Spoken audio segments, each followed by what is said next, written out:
واذا تزوجت راح انطيك ان شاء الله فص ثاني تسوي خاتم ذهب وتنطيه هديه لزوجتك ان شاء الله. بس بهذا الشرط، تسوي خاتم ذهب.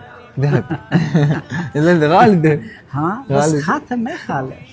شنو انطيك هديه؟ انطيك اولا تربه الحسين عليه السلام للحفظ، والله هذا مو للاكل. وانطيك سبحه ايضا، والله دي سبحه تربه الامام الحسين عليه السلام. والله ديك سيدي شكرا. خذ بعدها بشكلت نعطيك لو لا؟ شكليته والله. انا اريد خاتم من عندك. خاتم انا عندي بس هذا الخاتم، هذا مال واحد. نعم. اللي منطيني اصلي به، فراح انطيك عقيق. اي زين. نعم. بس عقيقه انطيك فص يعني. عادي. انت سوي خاتم خادم. جيد. والله طبعا هذا انا جبت الواحد بارحه. نعم.